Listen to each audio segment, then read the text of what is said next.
ज्ञान योग की विधि। मनुष्य स्वयं को पहचानने से भगवान को पहचान सकता है। मैं कौन है? हाथ, पैर, रक्त, मांस, इनमें से मैं कौन है? इस तरह भली भांति विचार करने पर दिखाई देता है कि मैं नाम की कोई वस्तु है ही नहीं। जिस प्रकार प्याज का छिलका अलग करते जाओ तो छिलका ही छिलका निकलता जाता है, सार भाग कुछ मिलता ही नहीं। उसी प्रकार विचार करने पर मैंपन के नाम से कुछ भी नहीं मिलता।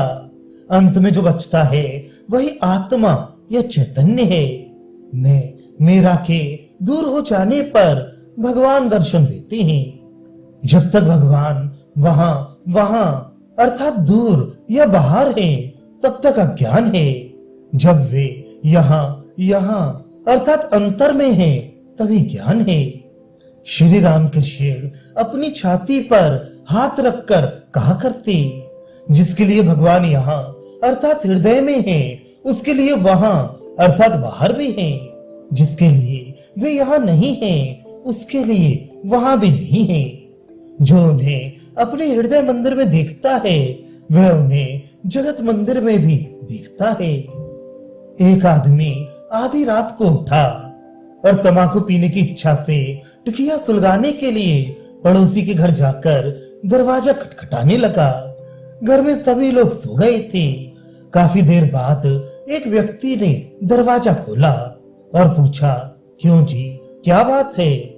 इस आदमी ने कहा, तंबाकू पीना है, टिकिया सुलगाने के लिए थोड़ी अंगार चाहिए थी। तब पड़ोसी ने कहा, तुम भी बड़े अजीब हो, अंगार के लिए आधी रात को इतनी तकलीफ उठाकर तुम यहाँ आए, इतना दरवाजा खटखटाया, पर तुम्हारे तो हाथ ही में लालटेन जल रही है।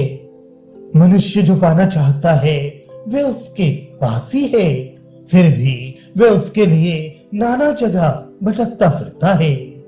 विचार दो प्रकार का होता है, अनुलोम और विलोम। अनुलोम मार्ग से विचार करते हुए मनुष्य सृष्टि से सृष्टिकर्ता में, कार्य से कारण में जा पहुंचता है। फिर विलोम मार्ग से विचार शुरू होता है।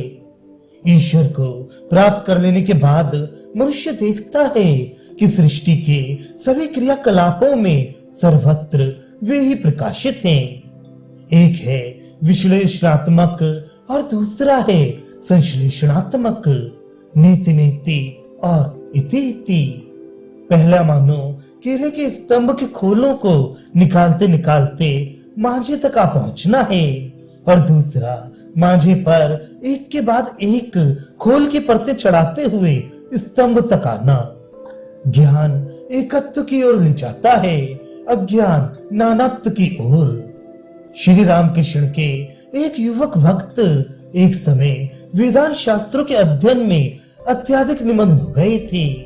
एक दिन उनसे भेंट होने पर श्री रामकृष्ण ने कहा, क्यों जी, सुना है कि तुम आजकल खूब वेदांत विचार में लगे हो, बहुत अच्छा, परंतु सब विचार का उद्देश्य तो केवल यही है ना कि ब्रह्म सत्य, जगत मिथ्या, इस सिद्धांत पर पहुंचना, या और कुछ? युवक भक्त ने श्री रामकृष्ण के इस कथन का समर्थन किया। उनके इन शब्दों ने मानव वेदांत पर एक अभिनव प्रकाश डाला। सुनकर भक्त का मन विस्मय से भर गया। उन्होंने विचार किया, सचमुच हृदय में केवल इतनी ही धारणा हो गई तो संपूर्ण वेदांत का ही ज्ञान हो गया।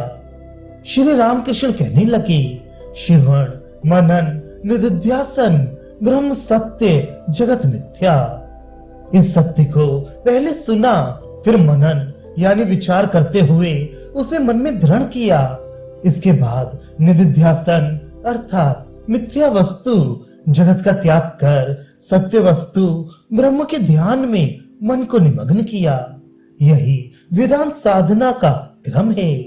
परंतु इसके विपरीत अगर इस सत्य को सुना, समझा, पर मिथ्या वस्तु को त्यागने का प्रयत्न नहीं किया तो इससे क्या फायदा? इस प्रकार का ज्ञान तो संसार आसक्त लोगों के ज्ञान की तरह है। ऐसे ज्ञान से वस्तु लाभ नहीं होता, पक्की धारणा करनी चाहिए, त्याग चाहिए, तभी तो होगा। नहीं तो मुंह से तो कह रहे हो कांटा नहीं है, पर हाथ लगाते ही कांटा चुभता है और उफ कर उठते हो। मुंह से तो कह रहे हो जगत है ही नहीं, असत है, एकमात्र ब्रह्म ही है, आदि। परंतु जैसे ही जगत के रूप रस आदि भोग विषय सामने आते हैं कि उन्हें सत्य मानकर बंधन में पड़ जाते हो। पंचवटी में एक बार एक साधु आया था। वे लोगों के सामने खूब वेदांत चर्चा करता। एक दिन सुना कि किसी औरत के साथ उसका कुछ अनैतिक संबंध हुआ है।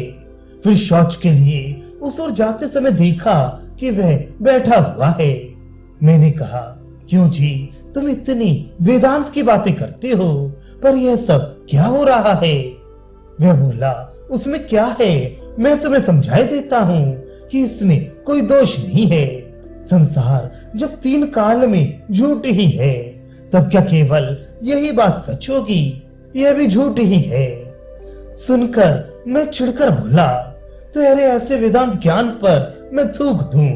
ये सब संसारी विषयासक्त लोगों का ज्ञान है, इसे ज्ञान नहीं कहा जा सकता।